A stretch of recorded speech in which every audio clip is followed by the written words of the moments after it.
सो इन GOC हमने carbocation का stability देखा, कार्ब एनाइन का स्टेबिलिटी देखा, ठीक है, और हाइपर कॉन्जुगेशन क्या होता है, वेरियस इलेक्ट्रॉन डिस्प्लेसमेंट इफेक्ट क्या होते हैं, उनके ऊपर हमने काम किया, ठीक है। और एरोमेटिसिटी के ऊपर भी हम काम कर रहे थे। सो कोई भी मॉलिक्यूल आपके सामने लिखा हो तो वो एरोमेटिक है या नहीं है वो हमें पता चलना चाहिए, ठीक है। तो मैंने उनका एरोमेटिक कंपाउंड का लास्ट टाइम क्लासिफिकेशन भी बताया था, ठीक है।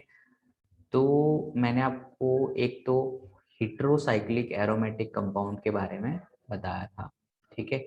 तो एक तो क्या है कि ये नाम याद कर लेने हैं, हिट्रोसाइक्लिक। तो हिट्रोसाइक्लिक एरोमेटिक कंपाउंड ये कौन कौन से मेन हमारे सिलेबस में जो इम्पोर्टेंट है वो हमने अच्छे से याद कर लेने हैं, ठीक है। तो हिट्रोसाइक्लिक का मतलब होता है कि जो साइकिल है उसमें क्या होगा, कार्बन के अलावा कोई एक दूसरा एटम आ जाएगा। तो ये हमारे पास जैसे नाइट्रोजन आ गया, अब नाइट्रोजन पे एक हाइड्रोजन लगी है और इस तरीके से ये बॉन्ड बना के हमें एक स्ट्रक्चर मिल जाती है इस तरह की। ये डबल बॉन्ड है यहाँ पे और यहाँ पे डबल बॉन्ड है, और this lone pair is actually participating in the resonance.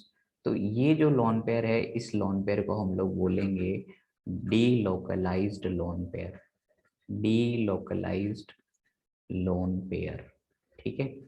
और अगर ये डी लोकलाइज्ड लोन पेयर है तो क्या होगा, it is not available for the donation purpose, ये पूरी सोसाइटी के काम आ रहा है, right. So that's why it is a delocalised lone pair. और इस पर्टिकुलर मॉलिक्यूल का नाम है पायरोल, ठीक है।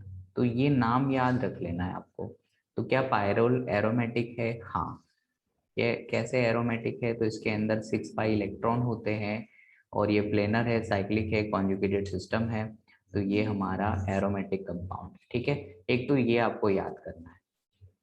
अगर मान लो कि मैं नाइट्रोजन के बदले में ऑक्सीजन रख लेता हूँ और सेम सिचुएशन क्रिएट करता हूँ, ठीक है, इसी तरह की, और here we have 2 lone pair, लेकिन ये 2 लोन पेयर में से कोई एक ही lone pair at a time resonance में पार्टिसिपेट कर पाएगा, तो यहाँ पे भी आपके पास में क्या होगा, this is also a delocalised lone pair, delocalized lone pair which is actually participating in the resonance, so delocalized lone pair।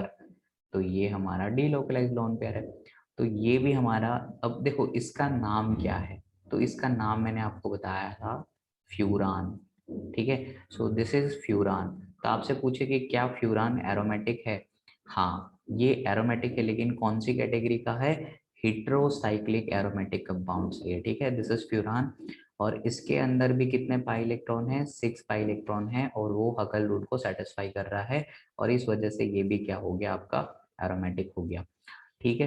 तो एक तो ये याद करना है। अब देखो एक और हमें याद करना है कि यहाँ पे हमारे पास लेट से ऑक्सीजन की फैमिली वाले बंदे को यूज कर लेते हैं, एंड दैट इज लेट से वी हैव सल्फर। तो सल्फर के केस में भी हमें ये चीज इस तरह की मिल जाएगी, और यहाँ पे भी हमारे पास डिलोकलाइज इलेक्ट्रॉन्स है, तो 6 पाई इलेक्ट्रॉन यहाँ पे भी हो जाएंगे, ये भी एरोमेटिक हो जाएगा, और इसका नाम क्या है, थायोफिन, ठीक है। तो थायोफिन आपसे पूछे एग्जाम में क्या एरोमेटिक है? हाँ, दिस इज एरोमेटिक।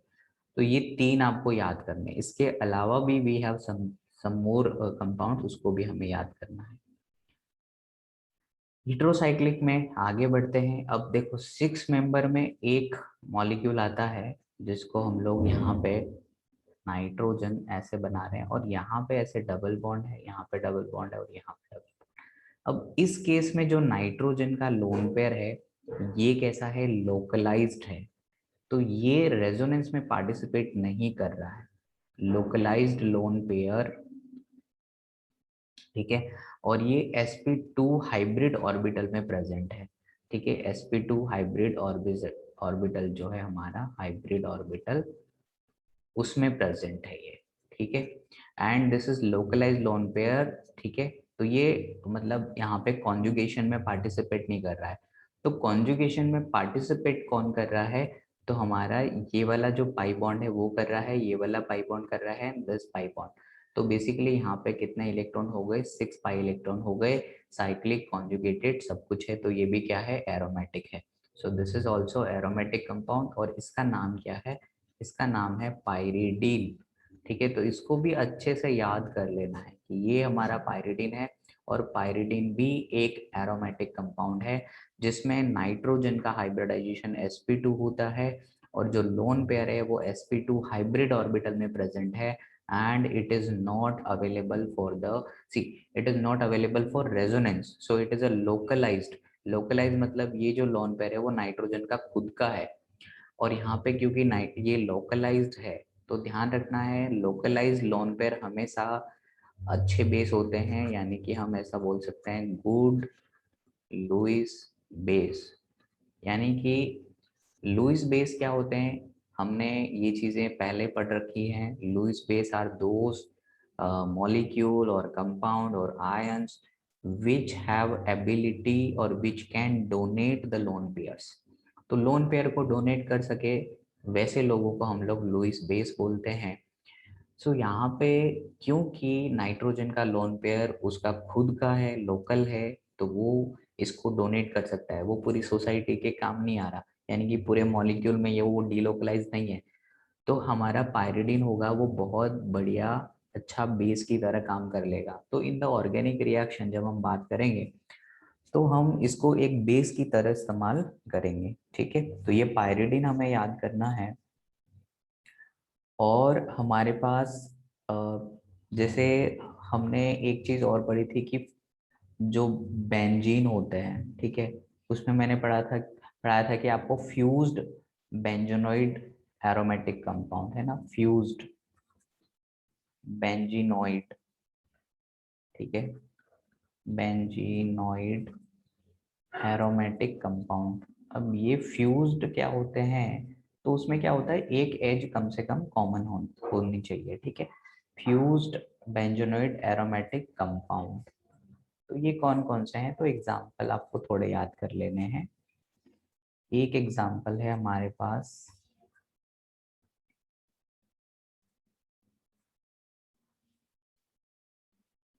ठीक है, ये एग्जाम्पल है। इसका नाम क्या है? नेफ्थलीन है। ठीक है, नेफ्थलीन है। ठीक है, तो ये एग्जाम्पल आप याद रखिएगा, नेफ्थलीन। अब इसमें क्या हो रहा है, ये फ्यूज्ड बेंजोनॉइड है, मतलब एक इसमें एज कॉमन है। विच एज इज कॉमन? यहाँ पे आपको ये वाली कॉमन मिलेगी दोनों रिंग के अंदर। तो नेफ्थलीन जो है वो क्या हो गया, हमारा एरोमेटिक कंपाउंड है। ठीक है, और एरोमेटिक में कौन सी कैटेगरी में है? फ्यूज्ड बेंजीनॉइड में। और एरोमेटिक है। पाई इलेक्ट्रॉन कितने हैं इसके अंदर? 10 पाई इलेक्ट्रॉन्स हैं यहाँ पे। ठीक है, so this is important thing. एक यहाँ पे और इंफॉर्मेशन आपको याद करनी है कि यहाँ पे, क्योंकि देखो बेंजीन के अंदर क्या होता है, in case of benzene, suppose we have a benzene, तो बेंजीन में क्या होता है, in case of benzene,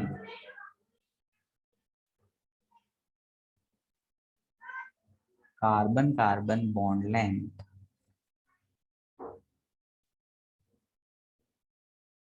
are equal.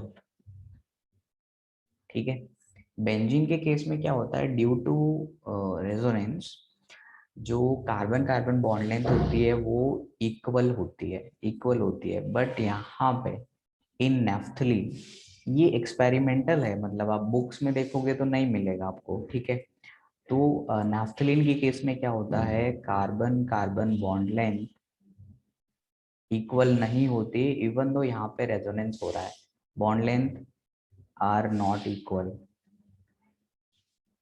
ठीक है, ये बॉन्ड लेंथ इक्वल नहीं होती है।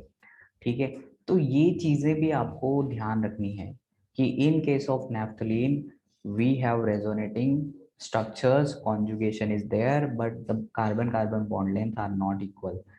अब यहाँ पे मैं आपको मेंशन करके बता देता हूँ कि ये जो बॉन्ड है दिस मिडल वन, ठीक है, जो हमारा बीच वाला बॉन्ड है दिस वन, ये सबसे छोटा होता है, ठीक है। तो यहाँ पे कार्बन कार्बन बॉन्ड लेंथ क्या होती है, स्मॉलेस्ट होती है, ठीक है, स्मॉलेस्ट बॉन्ड लेंथ। पर इतना डिटेल में आपको याद नहीं भी हो तो चलेगा, बट हाँ आइडिया ये होना चाहिए कि बॉन्ड लेंथ ये जो होता है वो होता है लॉन्गेस्ट बॉन्ड, ठीक है, लॉन्गेस्ट बॉन्ड, ठीक है। तो ये कुछ इन्फॉर्मेशन है नैफ्थलीन के बारे में। एरोमेटिक कंपाउंड है ये, ठीक है। और यहाँ पे क्या हो रहा है कि हमारा कार्बन कार्बन बॉन्ड लेंथ जो है इक्वल नहीं है, तो बस हमें नोट के तौर पे इसको याद रखना है, ठीक है, ठीक है। नोट के तौर पे we have to remember this thing, this information might be there. ऐसे एग्जाम में क्वेश्चन इस तरह से आ सकते हैं ना कि select correct statement about naphthalene, ठीक है। So naphthalene is a aromatic compound, फिर it has 10 pi electron, the carbon carbon bond length in case of naphthalene is equal due to resonance effect, ऐसा बोल सकता है वो, लेकिन वो स्टेटमेंट इनकरेक्ट है। रेजोनेंस इफेक्ट तो होता है लेकिन वहां पे carbon carbon bond length equal नहीं आती है, एक्सपेरिमेंटली प्रूव्ड है ये सब, ठीक है। तो ये हो गया नाफ्थलीन। एक होता है नाफ्थलीन के बाद में आपके पास इंपॉर्टेंट, वो है anthracene. So what is anthracene, anthracene. और ये सारी चीजें आपको है ना, वो जो हाइड्रोकार्बन वाला चैप्टर है उसके अंदर आपको मिल जाएगी एनसीईआरटी के अंदर। So what is anthracene, basically anthracene भी एक फ्यूज्ड एरोमेटिक कंपाउंड है, लेकिन उसमें क्या होता है, दो के बदले में तीन ऐसे रिंग होती है, ठीक है, थ्री रिंग्स आर देयर। अब देखो क्या होगा, यहाँ पे इस तरह से आप बॉन्ड बना सकते हैं, you can put bond like this, ठीक है। So this is it. Now see how many pi electrons are here. तो पाई इलेक्ट्रॉन कितने हैं तो देख लीजिए, 14। 2, 4, 6, 8, 10, 12 और 14। तो 14 पाई इलेक्ट्रॉन है हमारे पास। सो बेसिकली 14 हमारी एरोमेटिक वाली सीरीज में आता है, यस, इसलिए ये कंपाउंड क्या हो गया हमारा, aromatic. So anthracene is a aromatic compound, ठीक है। और ये कौन सी कैटेगरी में आएगा, फ्यूज्ड बेंजोनॉइड एरोमेटिक कंपाउंड में आएगा, और ये होमोसाइक्लिक है। ये मॉलिक्यूल आपका कैसा है, दिस इज होमोसाइक्लिक। तो होमोसाइक्लिक हेटेरोसाइक्लिक में कंफ्यूज नहीं होना है, ठीक है। व्हाई, बिकॉज यहाँ पे सभी कार्बन है, so that's why it will be homocyclic, ठीक है। So I guess this is clear. एक होता है फिनंथ्रलिन, ठीक है। सो उसको बना लेते हैं पहले। इस तरीके से हमारे पास दो रिंग ऐसे रहेंगी और तीसरी रिंग इस तरह से इसके कनेक्ट होगी, दिस इज हाउ। और you can place bond alternatively, ठीक है। तो यहाँ पे इस तरीके से आप बॉन्ड प्लेस कर सकते हैं, दिस। सो दिस इज फिनंथ्रेलिन, ठीक है।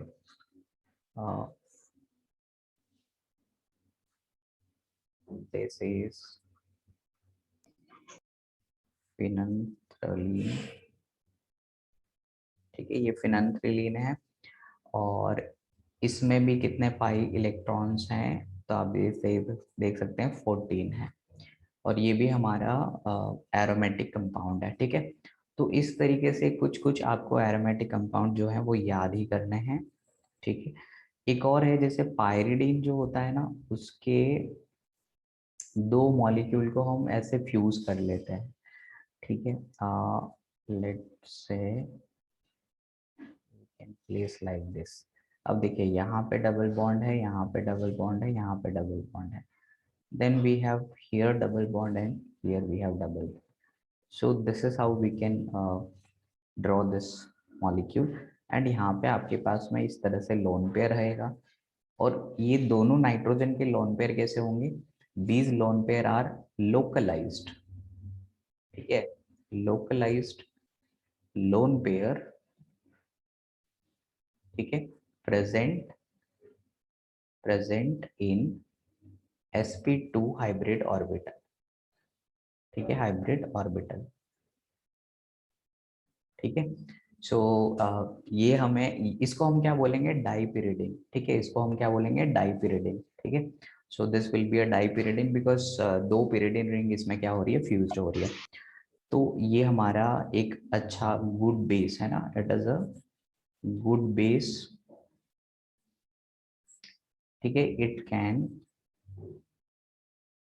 Act as good base. साथ में ये न्यूक्लियोफाइल की तरह भी काम करते हैं। Will talk about in the next 1 और 2 सेशन कि न्यूक्लियोफाइल क्या होता है, ठीक है। सो फिलहाल आपको ये सारे बंदे हैं जिनके बारे में मैंने बताया है, याद कर लो, ठीक है।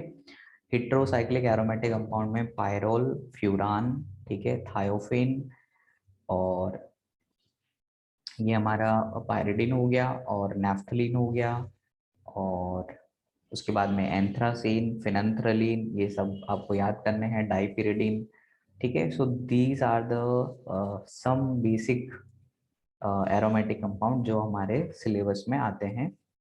कई बार क्या होता है कि ये सिर्फ नाम लिखे होते हैं, एमसीक्यू में क्या होता है कि सिर्फ नाम ही लिखेंगे एंथ्रासीन, ऐसा फोटो बना के नहीं देंगे।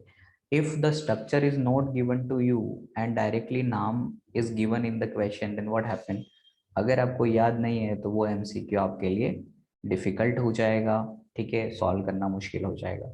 सो एटलीस्ट ये सब चीज़ें याद रख लीजिए। एक मैंने आपको बताया था एजुलिन, उसके बारे में हमने पूरा एग्जॉस्टिव एनालिसिस किया था, एजुलिन। तो ये एजुलिन के बारे में भी आपको पढ़ना चाहिए, ठीक से। एजुलिन एक ब्लू कलर का सॉलिड होता है, जबकि बाकी एरोमेटिक कंपाउंड क्या होते हैं, लिक्विड होते हैं। ये एजुलिन अकेला ऐसा है जिसका डाइपोल मोमेंट काफी ज्यादा होता है, जबकि बाकी सब नॉन पोलर होते हैं, ठीक है। और these are the some important aspect about azulene, ये सब चीजें आपको क्लियरली याद होनी चाहिए, ठीक है। नाउ एक और कॉन्सेप्ट होता है, कई बार किताब बुक्स वगैरह में आपको मिल जाएगा, एनुलिन्स, ठीक है, एनुलिन्स। तो ये एनुलिन्स क्या होते हैं, बेसिकली एनुलिन का जो जनरल फॉर्मूला होता है, जनरल फॉर्मूला होता है, वो होता है CnHn। तो CnHn वाले फॉर्मूले वाले लोग जो हैं उनको हम लोग बोलेंगे एनुलिन्स, ठीक है। Don't confuse with allene system, allene system is different ना। एलिन सिस्टम क्या होता है, ओपन चेन होता है, सीधी सीधी लाइन में जो होता है उसको बोलते हैं allene system. Now we have annulene. तो एनुलिन का एक सबसे बेसिक एग्जांपल अगर हम देखें तो तो बेंजीन। हमारे पास है C6H6। तो ये हमारा बेंजीन एक टाइप का क्या है, एनुलिन है, ठीक है। तो benzene can be considered as a annulene, okay. अब सिमिलरली हमारे पास इस तरह की स्पीसीज आ सकती है C8H8, ठीक है। तो हम इसको बोलेंगे 8 एनुलिन, ठीक है। तो हम देखो इसको क्या बोलेंगे हम लोग, एनुलिन और 6 लिखेंगे, और इसको क्या बोलेंगे, एनुलिन 8, ठीक है। और अगर हमारे पास we have something like this, देखो हमेशा इवन नंबर का होता है, प्लीज अंडरस्टैंड। ओड नंबर का आपको नहीं मिलेगा, इवन नंबर का ये मिलेगा, ठीक है। तो जनरली यहाँ पे जो n होता है, n इज इवन, तो ये चीज का भी ध्यान रखना है आपको, n क्या होता है, इवन होता है। तो इसको हम लोग बोलेंगे एनुलिन, और बाद में लिख देंगे 10। तो ये जो 10 है, 6 है, 8 है, ये क्या रिप्रेजेंट कर रहा होगा, number of carbon and number of hydrogen represent कर रहा होगा, ठीक है। So let's draw the diagram of C8H8। So C8H8 आपको कैसा दिखाई देगा, it will be look like this,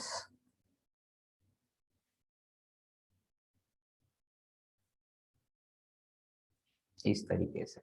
now let me put the double bond for,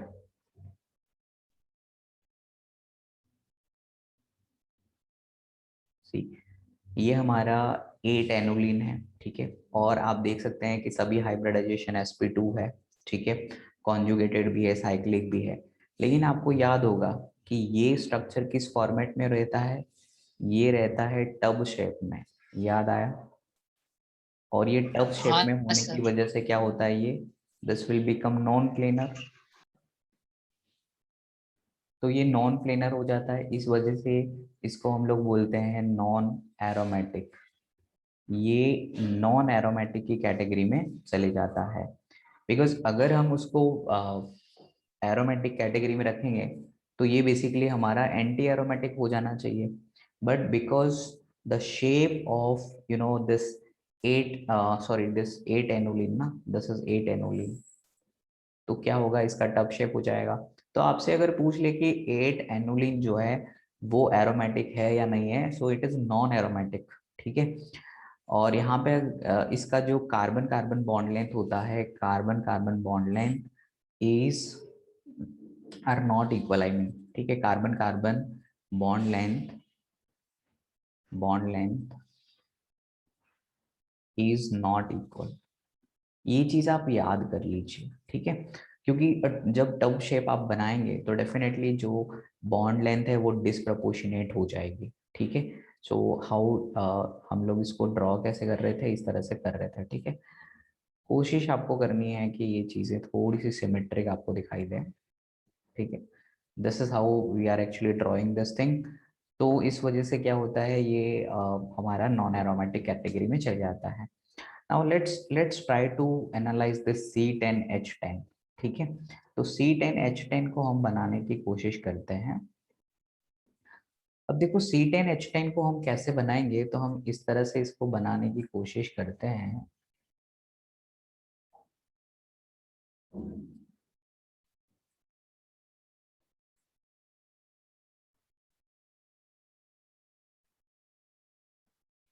कितने कार्बन हो रहे हैं गिन लेते हैं।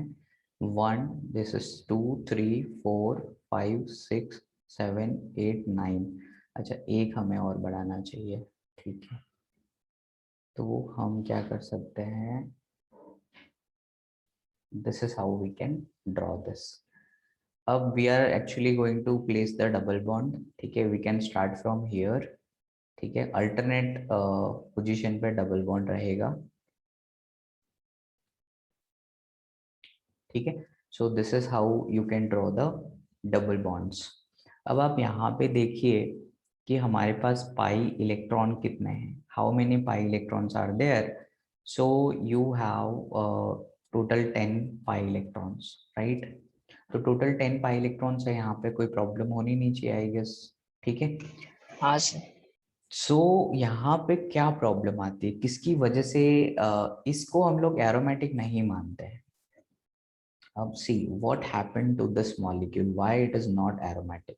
सो इसका रीजन ये है कि यहाँ पे जो हाइड्रोजन्स होते हैं, यहाँ पे एक हाइड्रोजन होगा। So let me place that hydrogen, it is coming like this. यहाँ पे ये हाइड्रोजन इधर आएगा इस तरह से, ठीक है।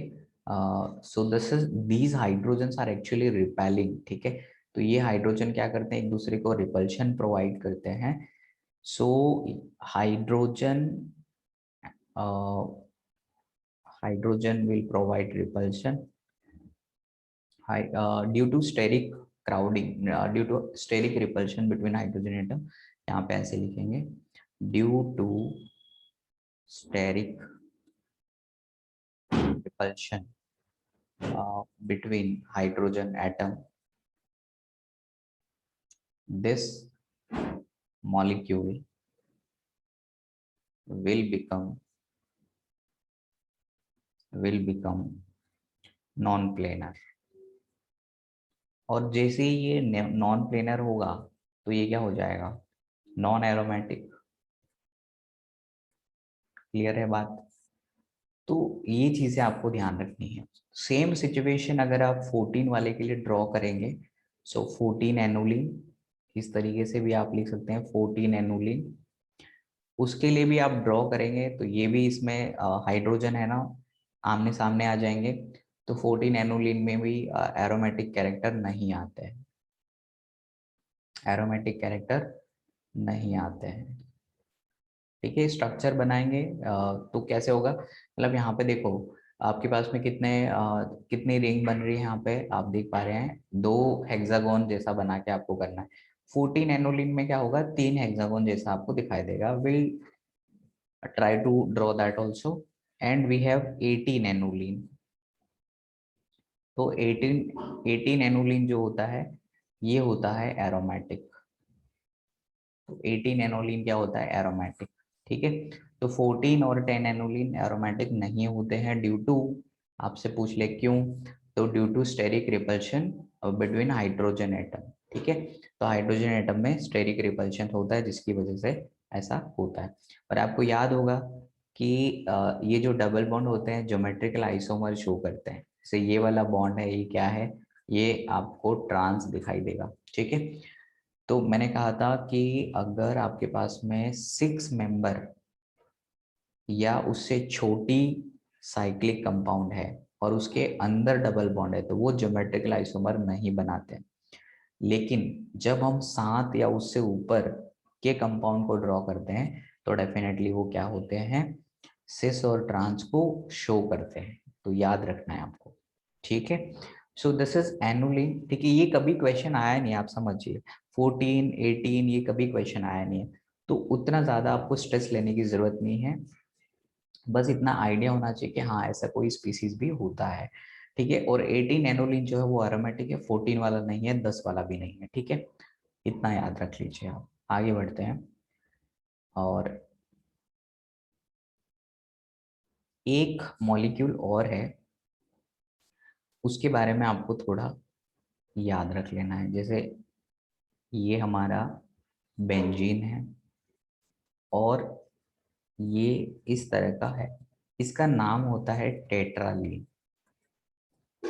ठीक है, और ये हमारा एक एरोमेटिक कंपाउंड है। ठीक है, अब एरोमेटिक कैसे है, तो आपको पूरे मॉलिक्यूल को चेक करने की जरूरत नहीं है। आपको पता है कि ये वाली जो रिंग है, this ring will be aromatic. I hope it is clear, so that's why this compound is a aromatic compound. ठीक है, so I hope it is clear to everyone. तो कभी आपसे पूछ ले कि लिस्ट आपको दे देते हैं ऐसे कंपाउंड्स की, तो मैं आपको यहाँ पे कुछ कंपाउंड बना के देता हूँ, आपको काउंट करना है। ठीक है, एक ये बना दिया मैंने, फिर लेट से ये बना दिया मैंने,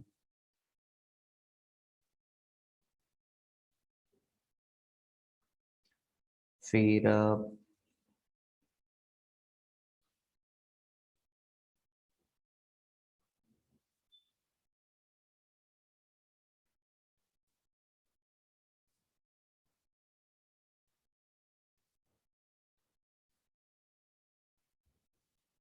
ये बना दिया मैंने।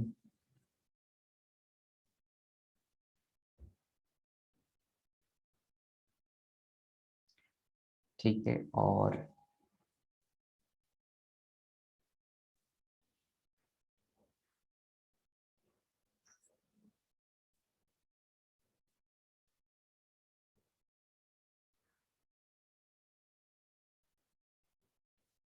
ये बना दिया।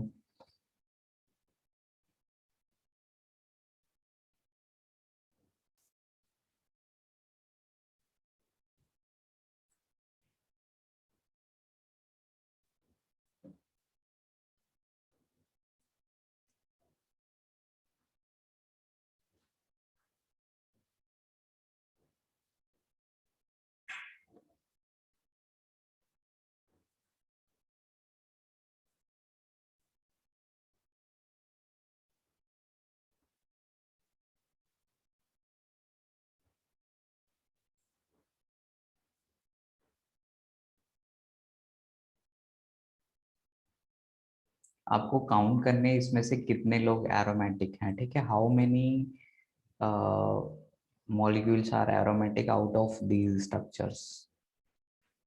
ठीक है, इस तरह के क्वेश्चन जेई एडवांस नीट सब जगह पे आते हैं। ठीक है, तो आप ट्राई कर सकते हैं। So how many of these structure जो बनाए हुए हैं वो एरोमेटिक हैं, तो बताइए how many of these are aromatic.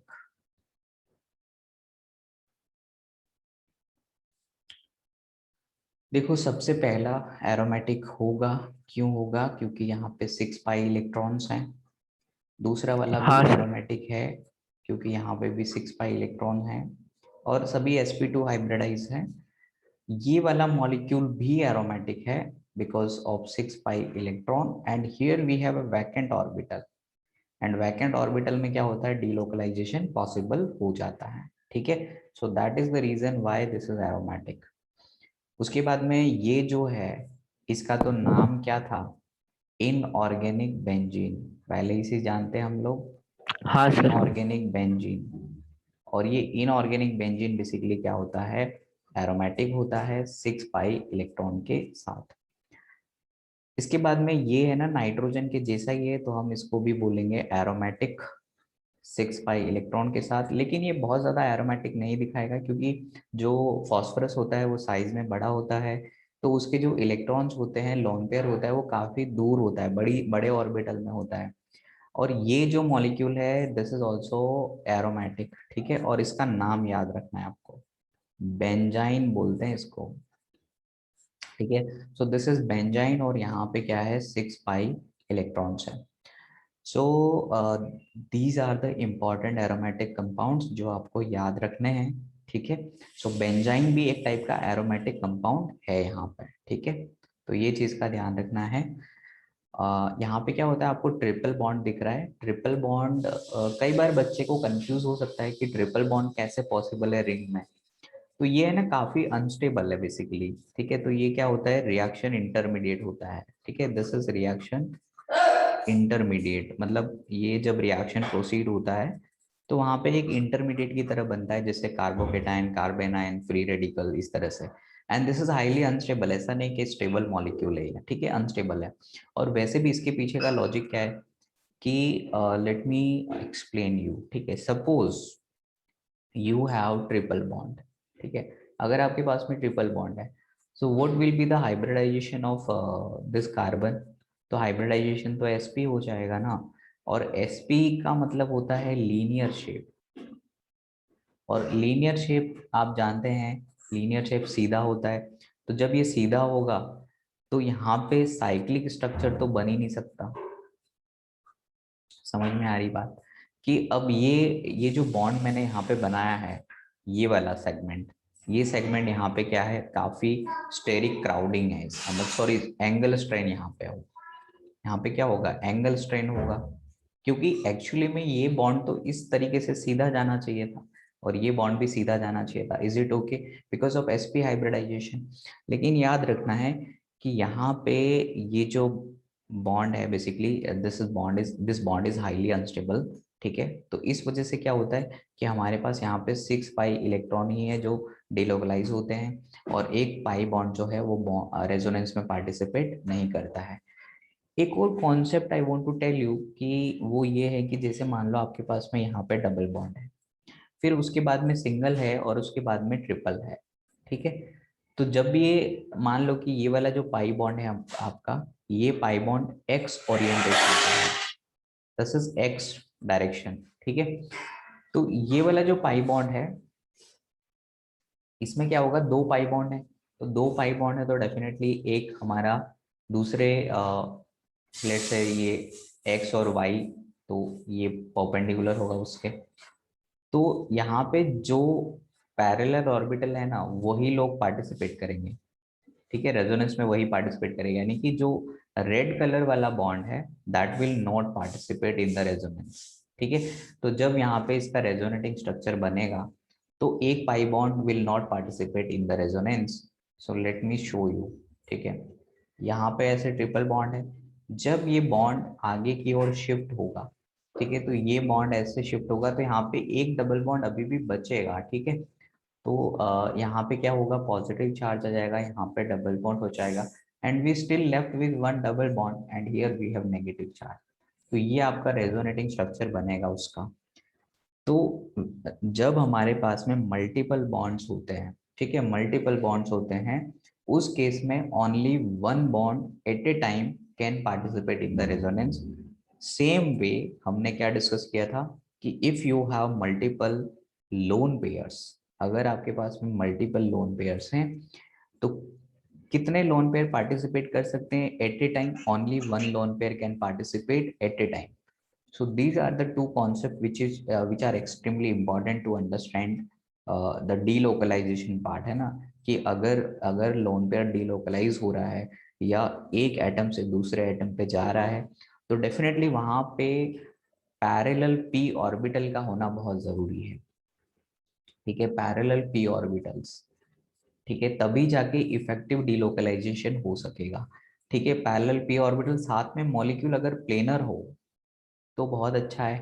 Planarity हमेशा याद रखना, अगर मॉलिक्यूल प्लेनर है, बहुत ज़्यादा अच्छे से प्लेनर है, तो वहाँ पे रेजोनेंस बहुत ज़्यादा अच्छा होता है. ठीक है, so planarity is definitely a very good condition to have resonance effect. ठीक है, these are the basic thing you need to remember. ठीक है, सो दैट्स इट. आपको दोबारा कनेक्ट होना है. ठीक है, तो आप दोबारा कनेक्ट हो जाइए.